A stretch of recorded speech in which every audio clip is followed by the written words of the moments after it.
Good afternoon, everyone.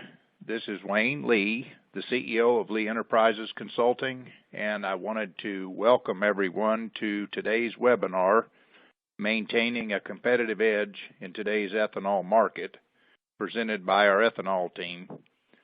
As you may know, Lee Enterprises Consulting is the world's largest alternative and renewable fuels consulting group. We have about 60 consultants now, and we are divided into 5 teams: an ethanol team, a biodiesel team, a wind and solar team, an emerging technologies team, and a business finance team.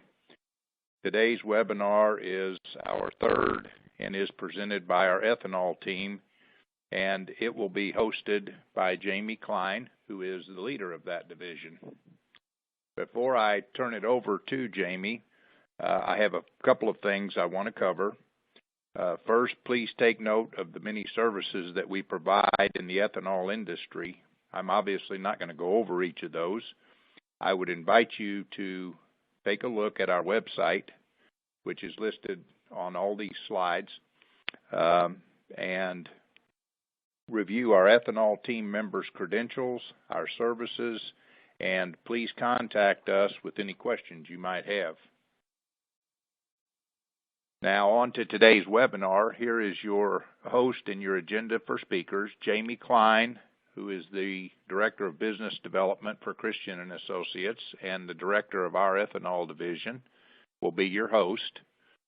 We will have 4 speakers and then a question and answer period. The first speaker will be Tabitha Graham, biofuels analyst at Genscape, and you can see her topic on the slide in front of you. The second speaker will be Mark McCorkle, the International Regional Manager for ICM. Then the third speaker will be Carrie Butenhoff, a CPA with Christensen & Associates. And then our fourth speaker will be Jeff Kistner, the President of Flagleaf Financial Management. Then after that, we'll have a question and answer period. So Jamie, before I turn it over to you, let me introduce you. Jamie Klein is, as I told you, the Director of Business Development for Christensen & Associates. Jamie's got a bachelor's and a master's in agricultural economics from the University of Missouri and over 20 years experience in business development, sales, and project management in the agricultural and renewable energy sectors. Jamie, they can read about you on this slide and online, and with that, I'm going to turn it over to you.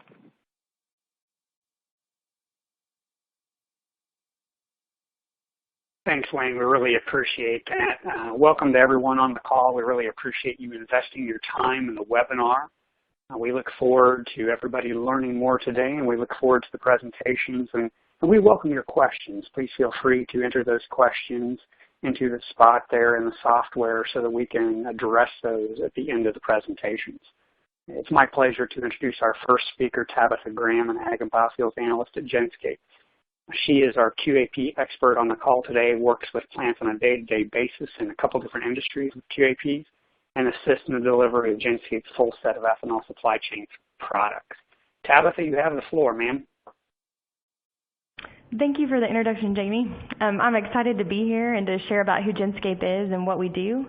Genscape is a leading provider of real-time data in the energy market. And we do this for a variety of commodities, but today we're going to focus on the biofuels industry and specifically ethanol. So where we serve our clients is in 2 areas, and the first would be in the environmental credit validation space and also in the supply chain transparency area. So our biofuels quality assurance monitoring, it helps save our clients money and then also helps them better comply with the renewable fuel program. We also offer this service to producers of all fuel types, so not just limited to ethanol. And we've even helped shape the original QAP program. So Genscape also provides a similar service for credits, for the LCFS credits. So, and then secondly, we provide supply chain transparency products for ethanol, and these include weekly ethanol inventory reports in the New York Harbor area, Gulf Coast area, and then also Chicago. And we have a real-time monitoring of production of ethanol plants, and in addition, a vessel tracking transportation piece. So these services are helping our clients to make the more timely decisions about market movement, and then it's also giving them a market edge. So I'm going to talk a little bit more in depth about each of these. So since the QRIN was established, we've received a lot of feedback specifically from our ethanol producers and how it's been accepted into the market.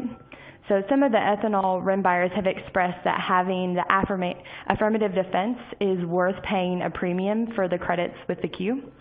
And many larger counterparties are using the QRINs as an affordable way to assure their credits and the quality of their credits.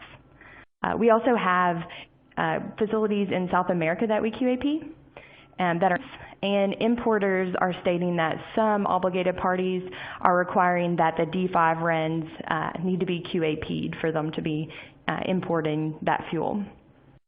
So additionally, the Office of Enforcement suggested in an October meeting the need for the reliance on the QAP for an affirmative defense. So these facilities that are QAP'd are having more auditors looking at their work, which is always beneficial when you're trying to prevent fraud from occurring. And then also, the EPA Office of Enforcement has a large amount of cases to investigate. So QAP is providing more sets of eyes looking at this and checking into these facilities.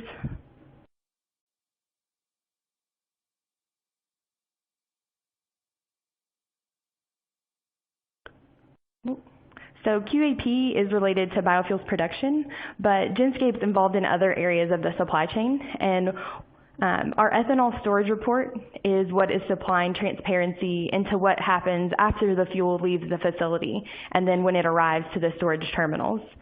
So what we do to determine storage level tanks is Genscape is measuring the elevation of the roof in a floating tank, and then we're using those pictures in the visual spectrum to look at that. And the infrared images are being used to detect storage levels in fixed roof tanks, and then to verify those readings from the floating roof tanks. So Genscape does a weekly flyover of each of the terminals that we look at, so that New York Harbor, Gulf Coast, and Chicago. And we collect that data and look into those storage level measurements. So our flights, those occur on Thursdays, and the reason we do that is to match up with the EIA's reporting, and that'll allow us to directly compare to the inventory levels. So the first area that we started doing this in for ethanol was with New York Harbor. And in this area, we monitor approximately 13 terminals and just over 2.5 million barrels. So you can see in this graph that the New York Harbor inventory data, it compares really well with the EIA's PAD 1 numbers. And so you can see here that the correlation is following well, and it's a good indicator of what's going to happen in that area for storage. So I also wanted to share what we've been observing in the Chicago area over about the past year. So you can see that storage started descending or decreasing in the start of 2014, and then it started to build back up in 2015. And then in August, it's been stabilized since about August, and then since then it's decreased and came back up, but not quite to the level that it was earlier in 2015. So that's a little bit of a look at two of our storage products. We also offer this product for Gulf Coast, and we have a dashboard that you can do analytics on the data. So in addition to inventory, transportation movement is another area of the supply chain that's going to help understand the ethanol market holistically. So this pie chart shows that the U.S. exports to date for 2015. And if we do a linear estimate for the whole year, based on the 9 months of data that the government has released, it would be about 833 million gallons for 2015. And what kind of comparison we can do with that is, as of last year, the total exports were 835 million gallons. So we have a really similar case expected this year as to last year. So you can also see that this year the usual export candidates have been active. So Canada, Brazil, the two top ones, which is pretty typical. So I also want to take a look at imports into the U.S. And you can see from this chart very quickly that Brazil is our biggest place that we're importing ethanol from. And you can see also that the expected amount, if we do that linear comparison, would be about 77 million at the end of the year.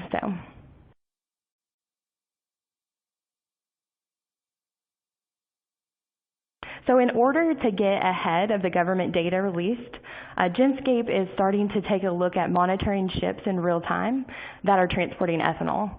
So what we're doing to accomplish this is we're identifying areas of interest, and once that vessel has entered into one of those areas, we will start to note a lot of different details about it. So those details would include when a vessel is entering or exiting the port, when it is in a berth and what that berth typically holds and what kind of products it transports, the draft change of the ship, port data, and the next stated destination. So based on all of this noted information, when a ship will arrive to its next destination can start to be forecasted, so we can start making assumptions and deciding things even before data has been released. And once it actually arrives in that destination, we can confirm that where it's been through customs data in the U.S. or at another location. So what we're using to do this is our technology, which is called Vessel Tracker.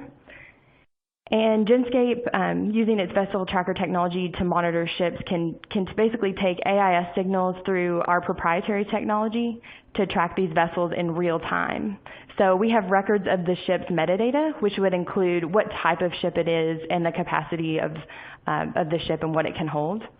And then also dynamic data, so tracking its current location, what course it's taking to get there, where it's been previously, where it's going next, when we expect it to arrive there, and how the draft has changed over time, and then also its speed. So a lot of dynamic data can be measured through this vessel tracking technology. So we've been looking at specific ships, and I wanted to show a few examples today. So the first one is an example of an import that we've observed. And our vessel tracking team looked at this example specifically because it was more recent.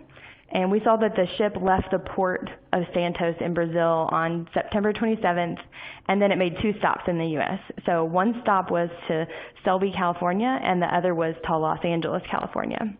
And then after we saw these happen, we also confirmed through U.S. Customs data that these were ethanol and that they did occur on those days. So I also want to take a look at the export data. So we've also observed these exports using Vessel Tracker. And a ship named UACC Doa left the U.S. from specifically the Vopak Deer Park Terminal in Houston, and this was on May 27th. So from there, it set off and went to Itagüí in Colombia, to deliver ethanol. And just as we looked in our last example, this was also confirmed through customs data. So we used Colombian customs data to look at this specific occurrence. So that's a brief overview of a few of our biofuel services. We offer a lot of trials for our products, and we also are open to exploratory discussions at looking at supply chains. So feel free to contact me or someone on Wayne Lee Enterprises team, and we can get in touch and you can learn more. And I thank you for your attention, and I'll hand it back over to Jamie now. Thank you, Tabby. For our second speaker, I'd like to introduce Mark McCorkle, the International Regional Manager for ICM. He oversees sales for Canada, Europe, Asia, and Africa. So I hope he's been getting some work with his passport, some travel lately. Now, Mark has been with ICM for over 14 years, and in ethanol years, that is quite a while in this history, but ICM definitely has a lot of experience with a wide variety of plants throughout the U.S. and the world. Mark focuses on increasing revenue potential for existing operating plants. Mark, thanks for joining us. I'll turn the floor over to you. Thank you very much, Jamie, and thank everyone for their time today. As indicated, there's a lot of opportunity within the ethanol space yet today, and what I would like to provide for you today is talking about trends and technology in ethanol. The key things I want to talk about today is going to be the history of, kind of a brief history of ICM, kind of what's going on with the amount of plants that have been built, trends, and obviously the technology that's being offered today. Our history dates back about 20 years and as early as 40 plus years for the experience of our CEO and founder, Dave Vandergren. And with that, we've had the highs and lows throughout this industry, but currently we have about 325 employees. Our North American footprint is about 106 strong, and worth noting is about the 8+ billion gallons that is produced with fuel ethanol that is from our technology, and that is what I understand the most worldwide. We have about 25 plants that we actually built as the EPC contractor, and we had about 18 different non-ICM technologies for people who contacted us to come out and retrofit and rebuild their plants to bring them up to nameplate. Currently, we have 2 international plants, one in Hungary and one in Argentina. As you can see, majority of the plants that we are being built was built between 2004 and 2009. But beyond that, that was new plants. After that, it had to do with retrofits and doubling their plants. That being said, we have been able to help those plants quite a bit since then.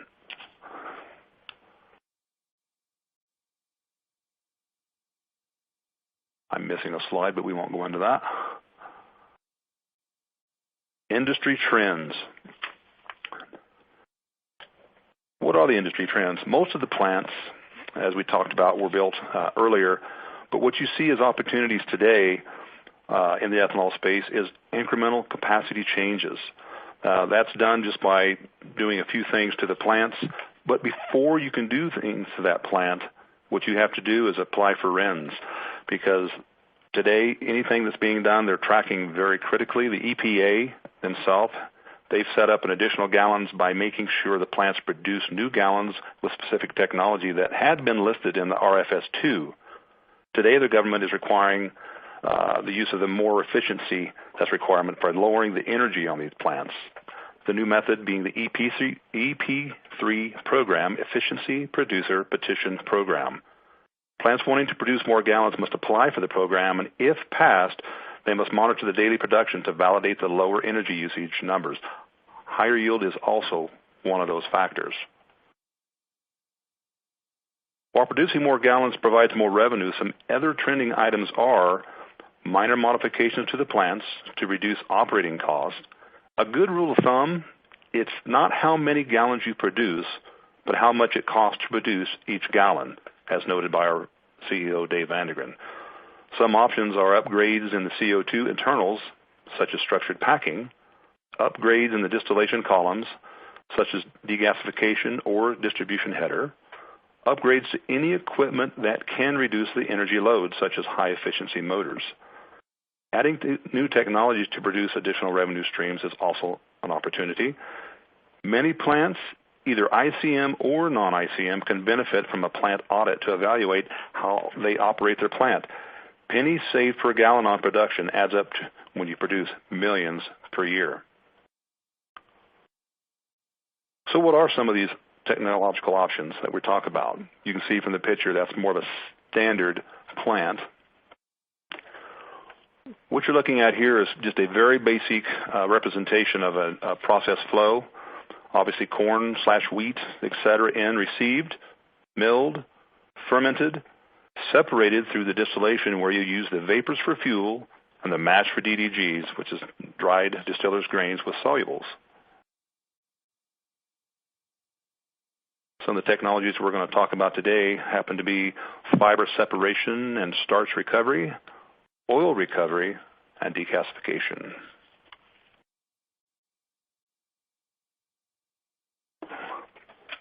Fiber separation technology. Before you can actually install fiber separation technology, you first have to install a starch recovery system, which we refer to as a selected milling technology. This first stage frees up more of the residual starch that's trapped within the mash that goes out with the dried distiller's grains and not utilized to produce ethanol. The second stage of the building block is the FST system, which removes the majority of the fiber from the mash stream, which reduces the solids into the stream to allow for more throughput on the front end of the plant.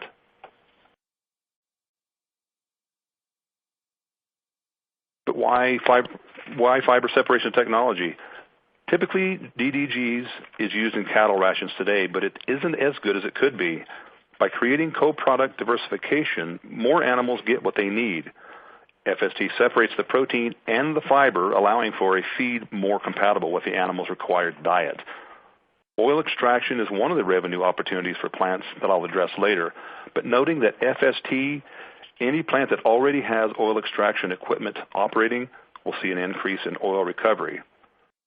Wet mills were the best means to break out the different products from the incoming corn, but it is very cost prohibitive.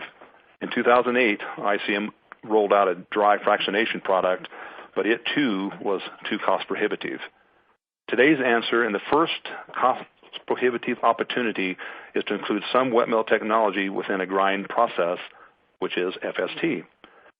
You can see from the chart on the right, with ethanol prices dropping, the added revenue streams of oil and high protein DDG not only make up the difference, but increase the revenue to the plants. What are the advantages of FST process? Yes, diversification of co-products, but also yield improvement for oil and ethanol. Reduction of ethanol usage, energy usage, reduction of chemical usage. What you see on the typical plant, which is basically in thirds, you get a third ethanol, a third DDGs, and a third CO2. But from here, you can kind of see some values that you might expect from the plants that had been built earlier. But just below that, you see that if you're looking more about diversification, you can now get additional ethanol. Now you have a high fiber feed, a high protein feed, and oil. This diagram is a representation where the FST technology fits in the process. Some technologies separate later in the process. ICM's technology starts early in the process to remove that fiber sooner, so it doesn't have to go through all of the equipment, therefore freeing up space for more corn and using the same equipment, therefore increased throughput. Food and fuel. One of the biggest complaints the ethanol industry received back in the day was the impact on food and the concern that feed supply used for ethanol production was taking away food opportunities, hence the coined phrase, food versus fuel. We've continued our efforts with education, and the first recognition was the acceptance of DDGS as a food/feed. Although it is targeted to animals, it is still a good food. Now with the inclusion of FST, there's a higher quality food component available. As the slide shows, corn in doesn't just equal fuel, it also produces food. The next opportunity is in oil recovery solutions. ICM offers a base tricanter system which consists of a centrifuge unit to spin the oil free. Competing technologies utilize a disc stack system. The ICM system extracts the oil after the evaporators from the syrup stream.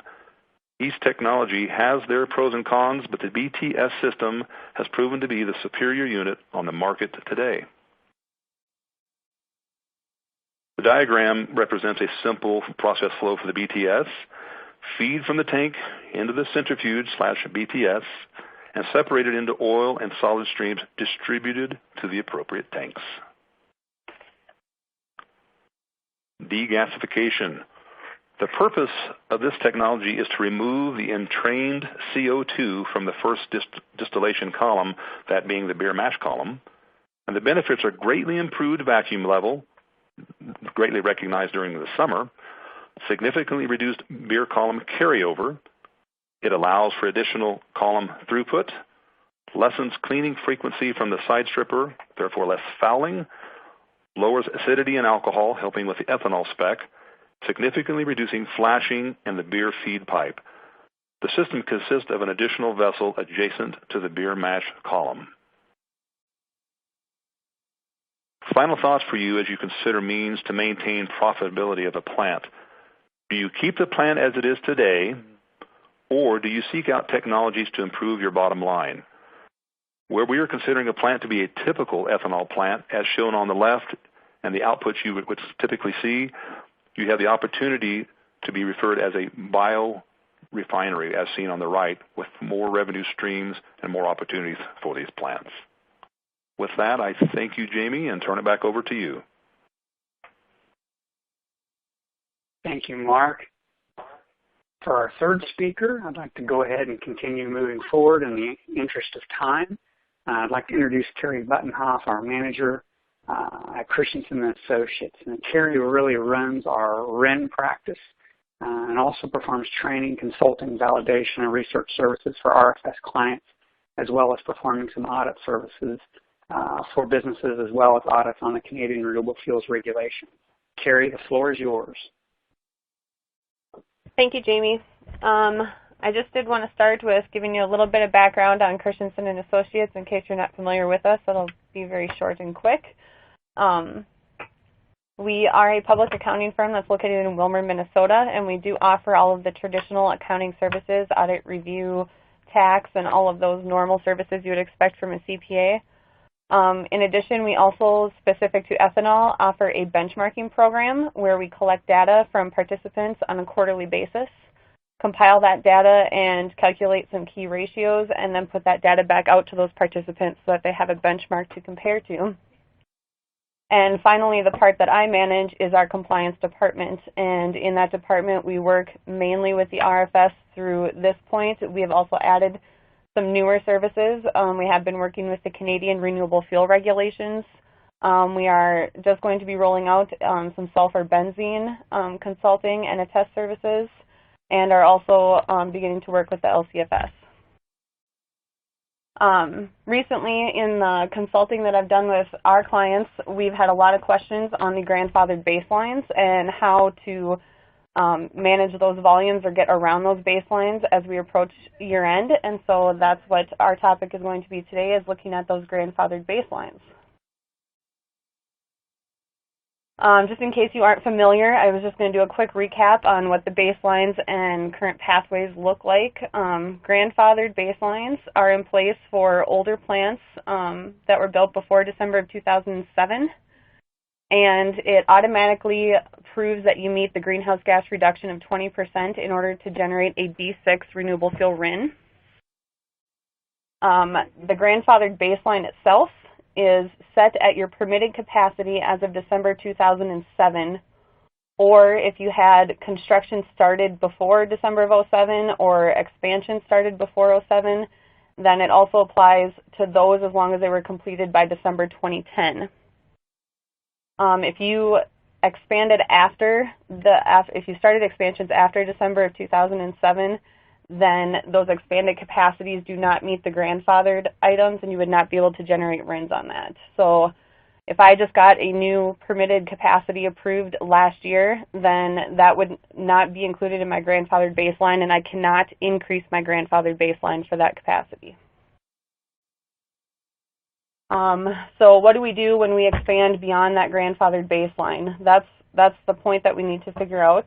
RINs cannot be generated on that unless it meets another pathway. Currently in the regulations, there are a list of pathways. Most of those for a corn-based ethanol plant end up limiting the amount of dried distillers grains that you can produce. Typically, it requires 50% or less of your distillers grain production to be dried. So if you're in a market where you can sell wet distillers grains, you would be okay. Otherwise, you would need to find another way around that. One way that Mark already kind of talked about was the efficient producer pathway, which you register for and demonstrates additional energy efficiencies. Typically, natural gas and electricity energy efficiencies is what we've seen. And if you meet those efficiencies, then that proves your greenhouse gas reductions as well. If you do not meet the energy efficiencies required for the efficient producer pathway or the other current pathways in the regulations, then you would have to go back to petitioning a new pathway with the EPA, which could take several months. Another way to do that also in petitioning a new pathway is to look at advanced technologies as well. So recently there's been a lot of efficient producer pathways that have been approved, and people are working on updating their registration to actually use those pathways in generating RINs. Those registration updates are not going very quickly, and so we've had a lot of calls inquiring what people can do at the end of this year in order to get around that grandfathered baseline until they get a chance to get their registration updated for the efficient producer pathway. So here I have a few different options of how you can work with that grandfathered baseline for the end of this year. Some of them could be long-term solutions. There's one for sure that is just a short-term solution that you'd have to find another fix for. So the first one listed there is exporting renewable fuel. If you plan to export ethanol, you are not required to generate RINs on those exports. So as long as you know that it's designated for export, then RINs do not need to be generated and those gallons do not count against your grandfathered baseline. One item to note is that if you do not generate RINs on those gallons, you will be required to provide an affidavit to the party that you sold it to, noting that you did not generate RINs.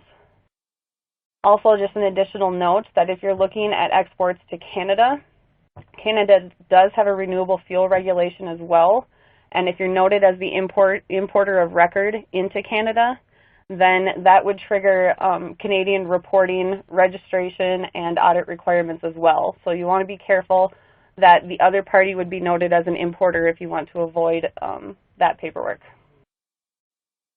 The next item for a way to get around the grandfathered baseline would be storage of gallons at the end of the year. Most of our ethanol plants generate RINs when the fuel has been denatured and temperature compensated as noted in the regulations, and that typically happens at loadout because the meter does the temperature compensation. So as long as you're generating your RINs upon loadout, then you could store gallons and hold those gallons until after the end of the year and then load them out on January 1, and those gallons would then go to your next year baseline.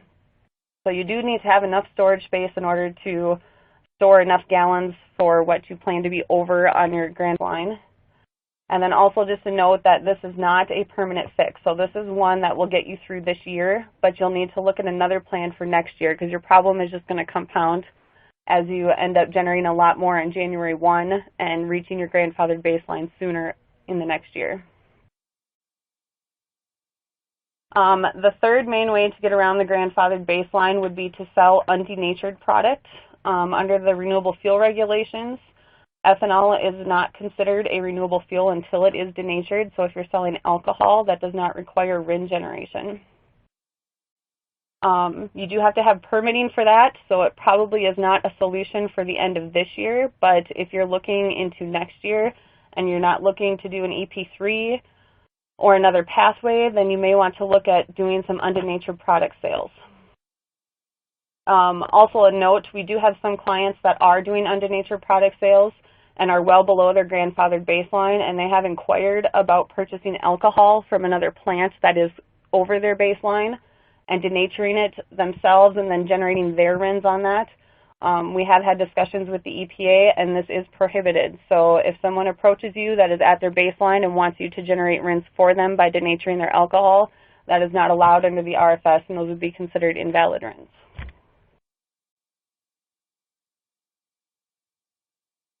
Finally, I just want to touch on a few efficient producer attest considerations. So as we're coming into these new pathways and people generating RINs under these new pathways with efficiency limitations, there are additional attest procedures that you'll see.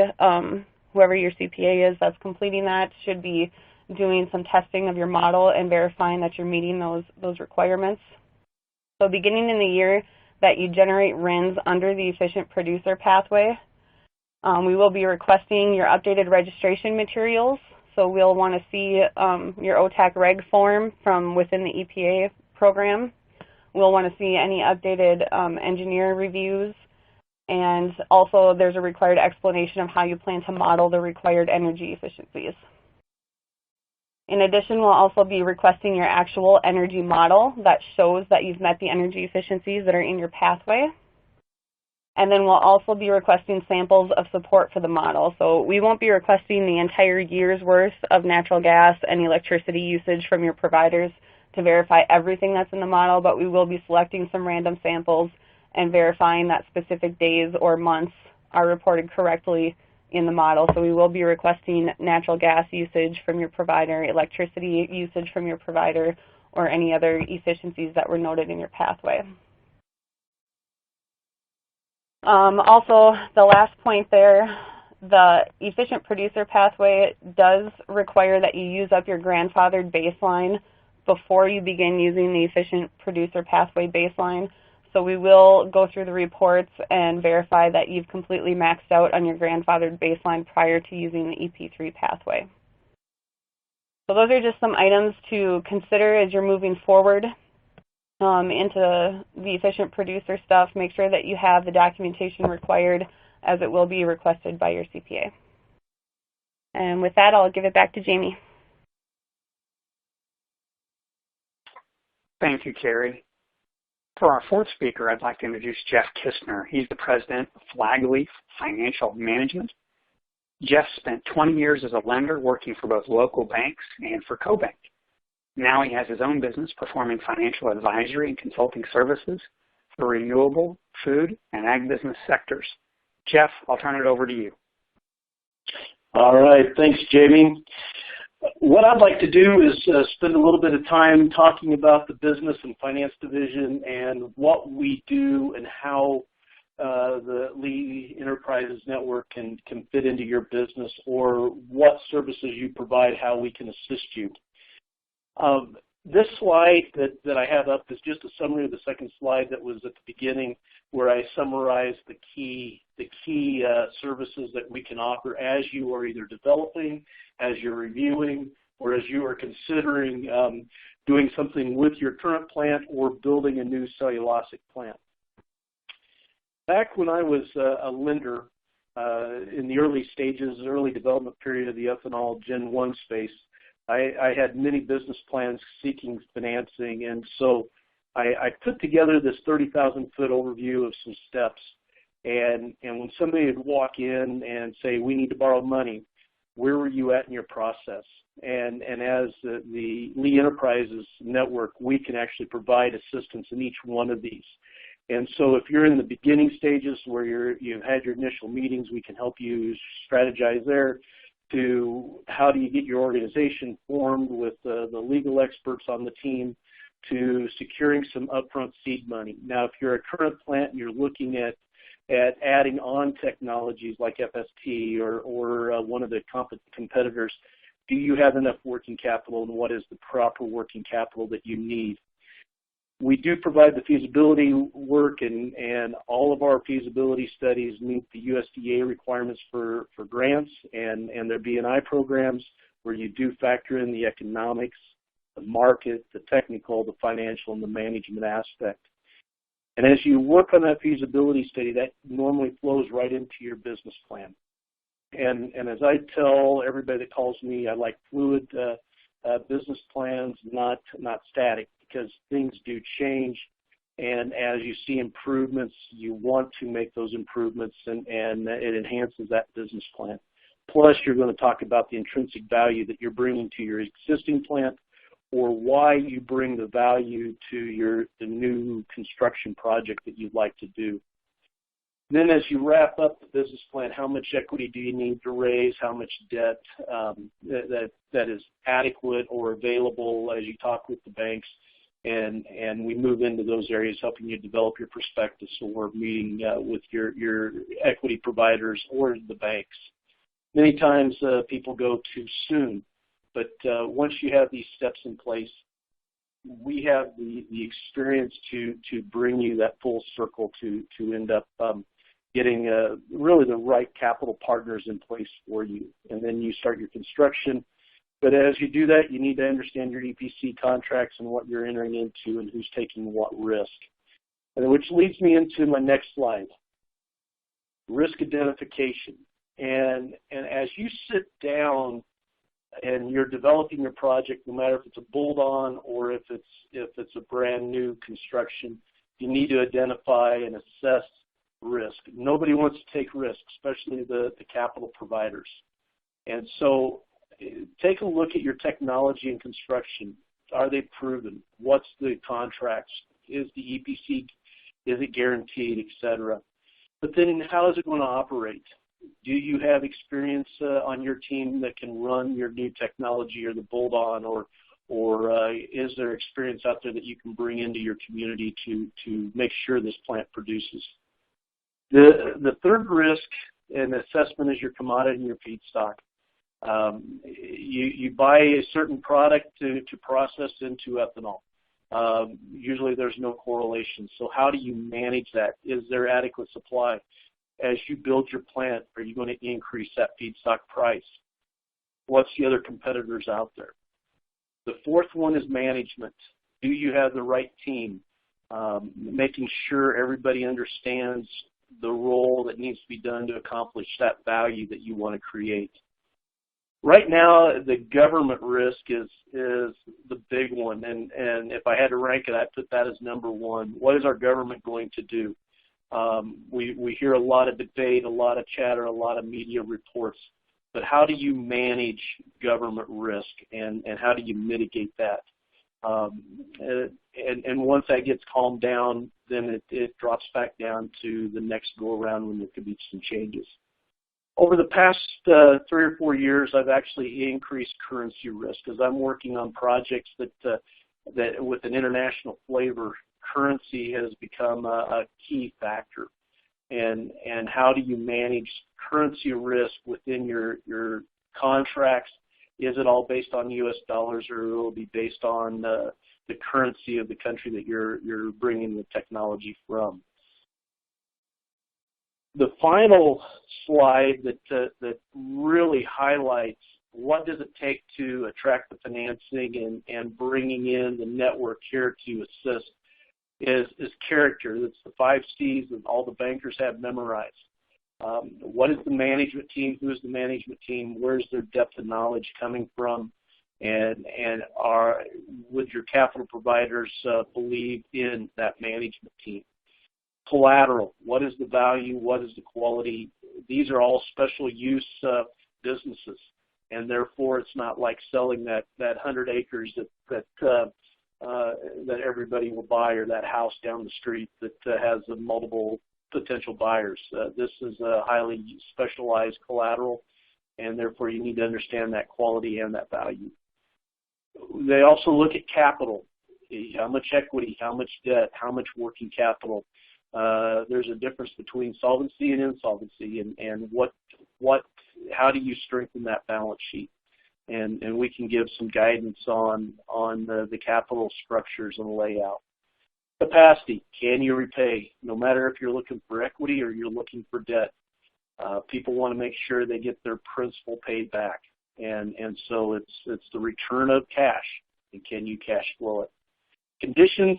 That's the covenants that they put in place internally, but then you also have to look at your external conditions, and through the network we can provide guidance on what's going on in the external marketplace that can have an impact on your repayment ability, upon your capital, upon the value of your collateral. With that, I'd like to highlight three of the individuals that are working within this business finance division. The first is Catherine Rain. She is an appraisal.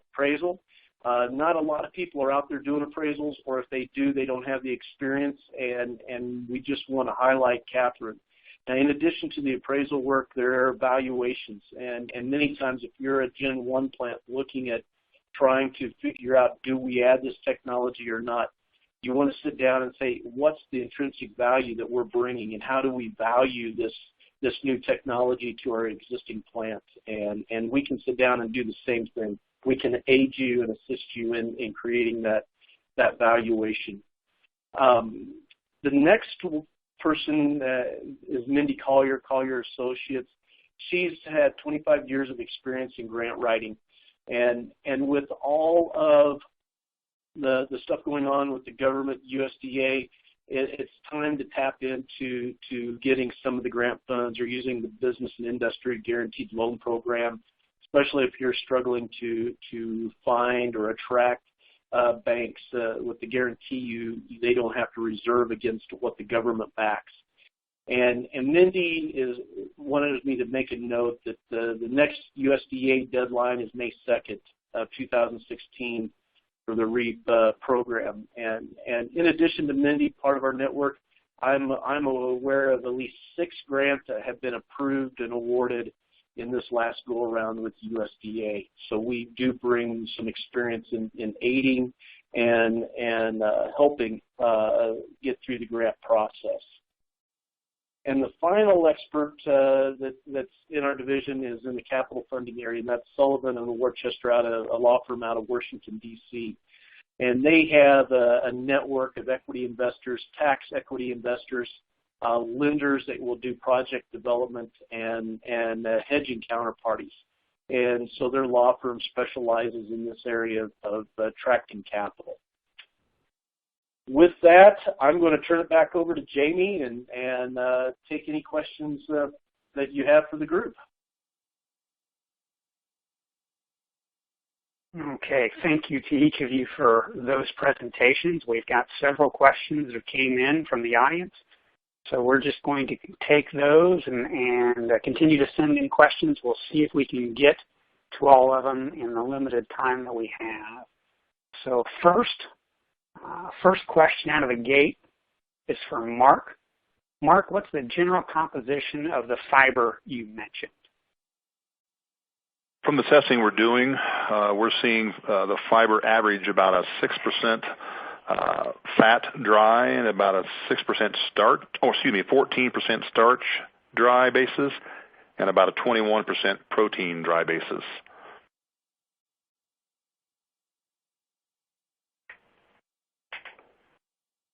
Very interesting. That's more starch than I might have imagined. Yeah. A follow-up question, Mark, on that is, what other options does the industry look at other than fiber and protein? Obviously, when they try to start separating, as indicated, oil, between those 3 key components, that's where the opportunities are for revenue streams to the plant. Beyond that, because it costs so much more to do any more than that, that's where the wet mills come in. But at this point, those are the 3 main components that we're looking at from an ethanol plant.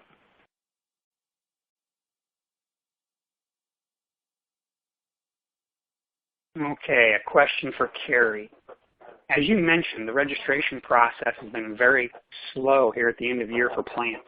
Has there been any learnings from plants that have successfully made it through the process that other plants can utilize? Yes, I've heard some things.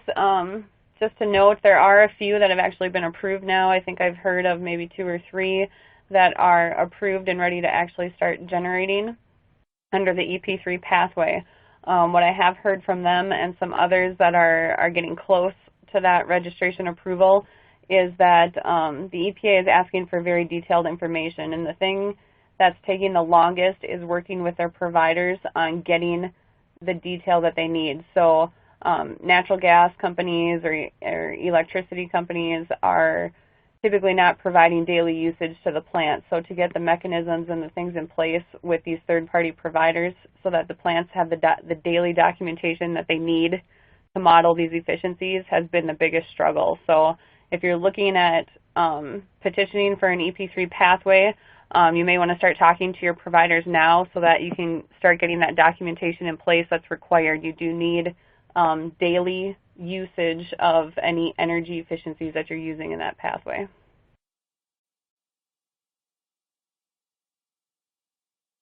A follow-up question to that, Carrie. As we see the time frames changing and the RVO potentially coming out very soon this month, does this impact the time? And you mentioned increased information required on the EP3 side, and I know there's increased things required for your normal RIN attestation audit. Does that impact our time frames for the plant?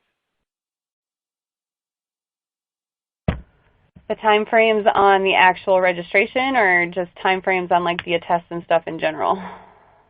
Time required for the attestation to be performed. It will increases the work on the auditor side. I would say that it's not a significant amount of time for the plant other than gathering the information. So we're not planning on changing our timelines on when we start plant attestations or when they're completed. So I don't see anything real significant that you're going to have to look at starting your attest really early or anything. It'll mostly depend on how quickly the employees at the plant can get us that support documentation for those models and stuff. So I wouldn't see a huge change in the timelines that we're used to. Thank you, Carrie. Question from Mark. Does ICM have any other building block technologies after the FST you mentioned? Yes, we do. The building blocks we've tried to work from starts with the SMT up to FST, and the third one would be Generation 1.5. And the reason we call it Generation 1.5 is it's not all the way up to the Generation 2.0, which everyone associates with cellulosic technology. It is a cellulose because we take the fiber that has been already separated from the FST process and use that particular feedstock to generate additional ethanol gallons. The nice thing about that is you get additional ethanol gallons coming from the same plant, from the same corn that was already put into the plant. But yes, it's Generation 1.5.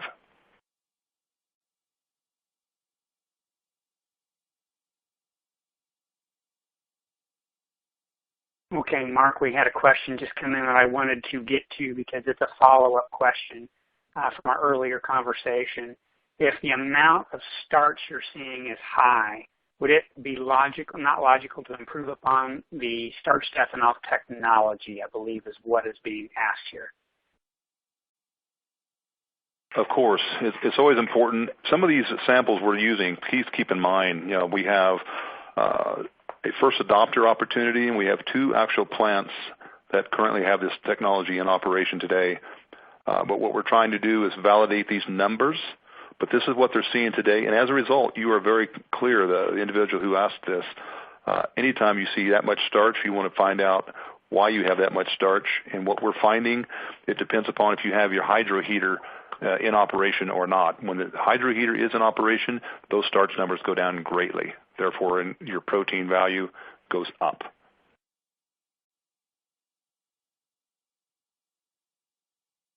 Thank you, Mark. Question for Jeff. As a lender, you mentioned applying for grants. How does a lender view a plant using grant money toward a capital project? Twofold. First of all, if you're up and running and you get a grant, it's just contributed towards the overall project costs. If you are a new plant and most of your money so far coming in is through grants, and I'll use California as an example, where they have the California Energy Commission. Banks will not look as favorable upon just strictly government type money coming in as equity. They still want the owner or the project developer to put some skin into the game. So it depends on if you're adding on or if you're building new, if that makes sense.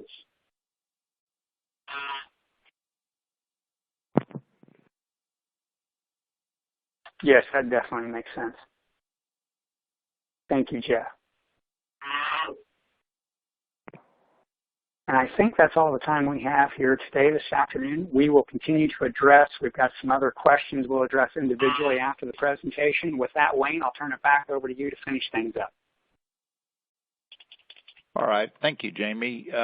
And before we end, I would like to, we get a lot of questions oftentimes asking the different speakers to expand on the services that they can provide for ethanol plants. And if you have those questions, I would start by saying take a look at the second slide on this presentation, which tells all the services in the ethanol arena that Lee Enterprises and the strategic partners can provide. You'll find some that are in-house services like grants and appraisals and feasibility studies and that kind of thing, and you'll find others that are done through our strategic partners like insurance and EPC contractors, safety, rail service. We've got accountants, we've got legal. All of the speakers on today's talk are members of strategic partners of Lee Enterprises, Genscape and Christensen and Associates and ICM and Flagleaf. So with that, there's not much we can't provide. I said take a look at the website at one time, and I don't see it on here, but it's www.lee-enterprises.com. And if you have any questions in particular that you didn't get out, you always can feel free to email us. Ashley, whose email and pictures up on the frame now, is the one that is the administrator from our office for the ethanol division, so feel free to contact Ashley at Lee Enterprises. And with that, I want to thank Jamie and all the speakers. Please don't forget, everybody, if you would, to give us your feedback. We'd very much appreciate it if you'd fill out the survey to tell us how we did. You should see it on your screen immediately following the presentation. And with that, I want to wish everybody a good afternoon, and thank you again for attending.